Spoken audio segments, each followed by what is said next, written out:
né? Principal resultado da falta de perdão. Eu creio que o principal resultado da falta de perdão está escrito assim, João 9,31. Está escrito assim, ó, se você quiser abrir, João 9,31. Depois a gente vai voltar para Mateus.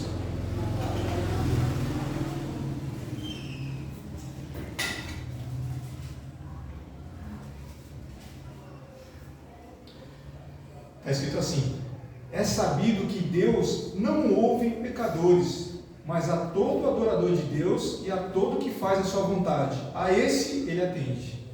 Olha só como é importante. Quando a gente não obedece a palavra do Senhor, que quando a gente perdoar, nós nos tornamos pecadores. E a palavra de Deus diz que Deus não ouve a pecadores, mas aquele que atende a palavra de Deus.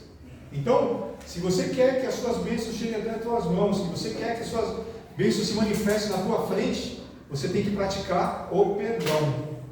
O perdão é uma estratégia, uma chave que vai fazer com que as bênçãos do Senhor continuem chegando na nossa frente. Que a palavra, nossos clamores cheguem até o trono da graça. Se a gente não praticar o perdão, pode reparar que em várias passagens não diz que se a gente tem que perdoar se a pessoa merecer, né? Diz que a pessoa tem que se arrepender na nossa frente, né? Ou até tem uma passagem aqui, a gente nem precisa estar perto da pessoa, mas a gente tem, porque às vezes a pessoa já morreu, a gente tem que liberar aquele perdão para a gente ter aquela raiz da amargura arrancada do nosso coração.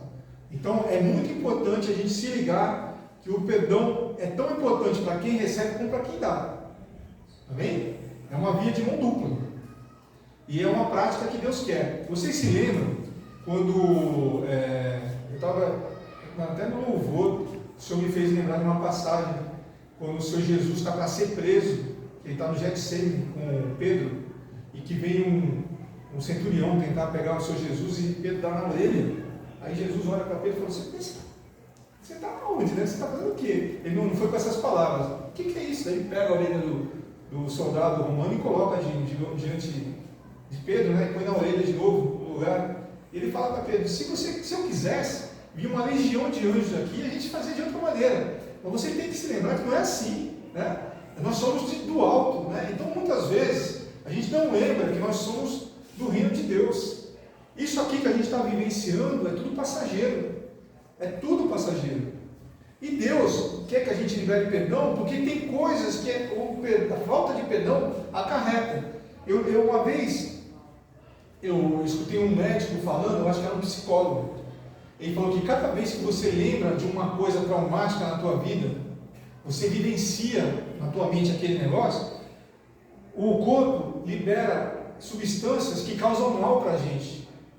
Por isso tem gente que, sabe aquela pessoa que guarda para si dentro dela aquele sentimento de raiva, aquele sentimento de mágoa, e de repente a pessoa vai ver, está com câncer.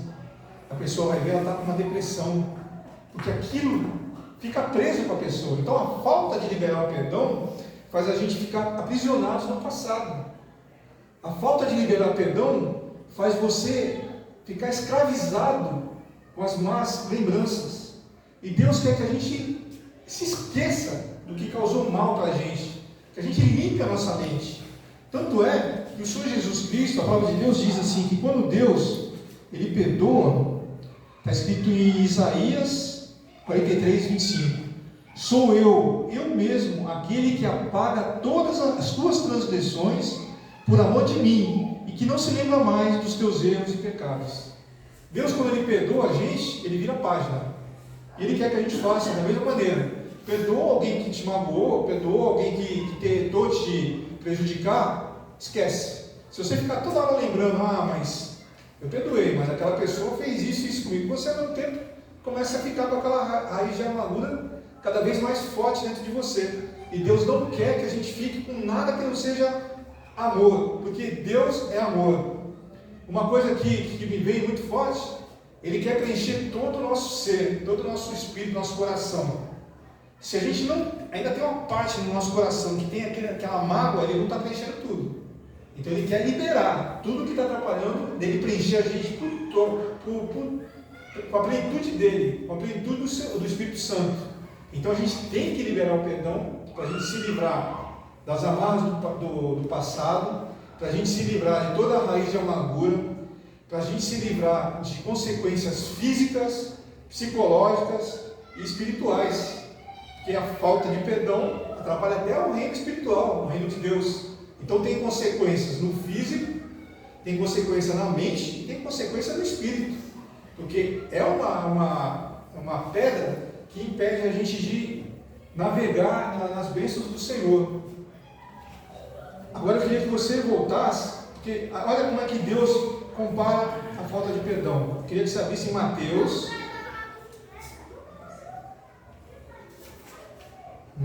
18.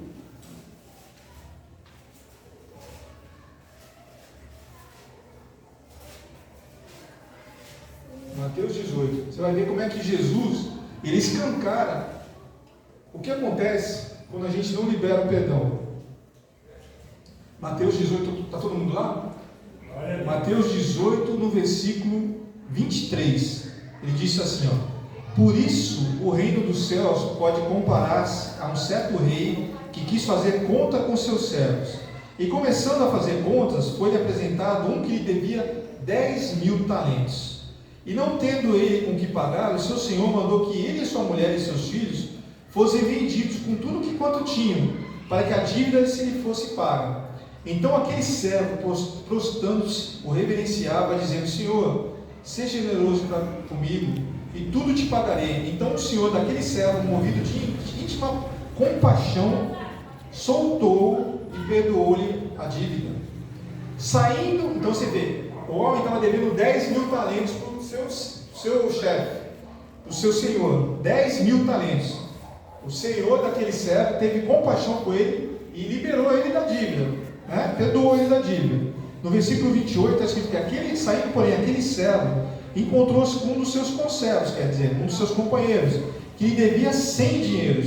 Ele estava devendo, não se lembra, que ele devia 10.000 e o senhor dele perdoou. Tem alguém que está devendo 100 para ele, e está escrito assim no versículo 28: saindo, porém, aquele servo encontrou-se um dos seus conservos que lhe devia 100 dinheiros, e lançando mão dele, sufocava-o, dizendo: paga o que me deves.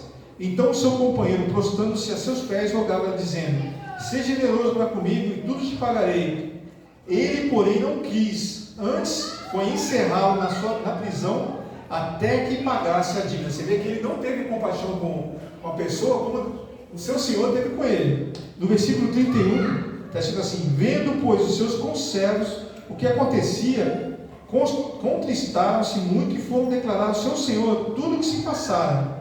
Então o seu senhor, chamando-o à sua presença, disse-lhe: servo malvado, perdoei-te de toda aquela dívida, por que me suplicaste, né? Não devias tu igualmente ter compaixão do teu companheiro, como eu também tive misericórdia de ti? E indignado, o seu senhor o entregou aos atormentadores até que te pagasse tudo o que devia.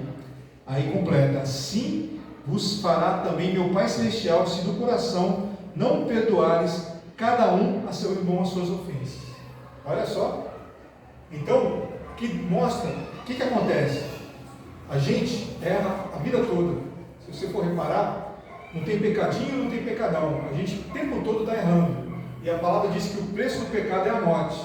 Para cada erro que a gente faz, é uma sentença de morte que deveria estar associada. Só que nós temos a graça de Senhor Jesus Cristo ter pago pelos nossos pecados. Então, Deus está perdoando diariamente tudo que a gente está fazendo de errado.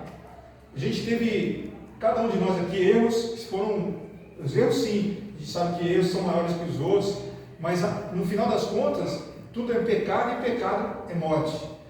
E Deus todo dia perdoa a gente através do sacrifício do Senhor Jesus Cristo. Da mesma maneira que Ele está perdoando a gente todo dia, se você for ver, quase toda hora a gente está errando. A gente tem que perdoar todo mundo que magoa a gente. A gente tem que se posicionar como pessoas do alto, não pessoas da terra. Se a gente se posicionar como pessoas aqui, a gente não vai liberar o perdão, a gente vai achar que a gente está sempre com a razão, e a gente erra por esquecer que nós somos do céu, nós somos do reino de Deus, o reino do alto. Então a gente tem que se posicionar como cidadãos dos céus, aqueles que pertencem ao reino de Deus. A pessoa te magoou, é claro que você vai ficar chateado no começo. Nós somos de carne também, nós temos sentimentos, mas Deus fala para que a ira não fique mais de uma noite com a gente.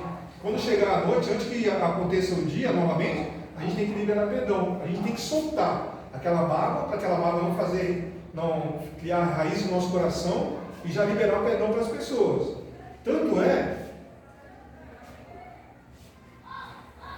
que vão perguntar para Jesus quantas vezes a gente tinha que perdoar, né? Em Lucas 17:3 está escrito assim: tende cuidado de vós mesmos, se teu irmão pecar, repreende-o, e se ele se arrepender, perdoa-lhe. Mesmo se pecar contra ti 7 vezes no dia, se 7 vezes vier ter contigo, dizendo arrependi-me, tu lhe perdoarás.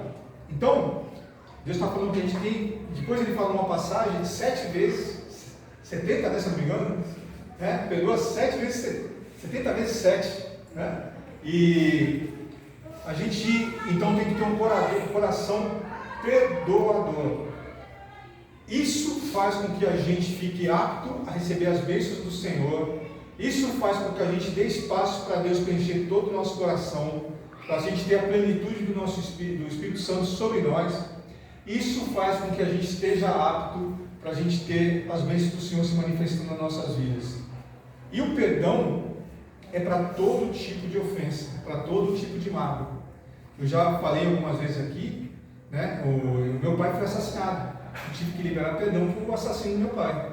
Não é fácil. Mas quando eu comecei a seguir a palavra, eu falei assim: eu não posso pregar uma coisa e fazer outra. Deus está vendo tudo que eu estou fazendo. Eu tive que liberar perdão. Porque quem fala minha é a vingança é Deus. Ele está vendo tudo que acontece aqui, quem faz as coisas com a gente, quem faz com os nossos. E ele diz: minha é a vingança. E como a gente comete pecados, como eu acabei de falar, diários, pecados graves, pecados não tão graves, mas tudo se resume a pecados, no final das contas, a gente teria uma sentença de morte se não fosse a compaixão do Senhor Deus com a gente. Mas como Ele nos perdoa através do sacrifício do Senhor Jesus Cristo, Ele quer que a gente perdoe, para que aqueles que estejam à nossa volta também vejam que nós somos do alto. E às vezes muitas pessoas, né, não tem aquela uma palavra também que diz para a gente dar o pão àqueles que estão nos prejudicando, que a gente vai trazer confusão na mente deles. A pessoa vai ver que nós somos do alto, nós somos diferentes. Isso vai mostrar que nós somos de Deus. Muitas pessoas não vão abrir nunca a Bíblia. E nós somos a Bíblia que aquelas pessoas leem. Nós, através das nossas atitudes, mostramos que nós somos homens e mulheres de Deus. Não são palavras, são atitudes. A gente fala: olha, às vezes quando a gente erra também, aconteceu no meu trabalho. Uma vez eu me exaltei com o meu chefe, na frente de todo mundo. Eu não fui pedir perdão para ele sozinho, eu esperei reunir todo mundo e pedir perdão para ele. Igor, o nome dele é Igor. Igor, eu quero pedir perdão para você por eu ter errado, me exaltar naquele dia. Não, só, fica tranquilo, fica em paz, Esse exemplo, depois veio um rapaz até numa reunião, falou: nossa, que interessante, você pediu perdão na frente de todos. Eu falei: eu não me exaltei na frente de todos? É na frente de todos que eu tenho que pedir perdão também, para todo mundo ver que eu pedi perdão. Então isso é que Deus quer que a gente mostra que a gente é de Deus quando a gente segue a palavra, nem mais nem menos. Siga a palavra, você vai ficar sempre no caminho do Senhor, e tudo que Deus está prometendo para a gente vai poder usufruir. Amém? Então é esse exemplo, essa palavra que Deus deu para mim hoje, para a gente meditar nessa palavra. E se eu passar daqui, eu estou falando mais do que Deus colocou no coração. Amém? Glória a Deus. Glória a Deus.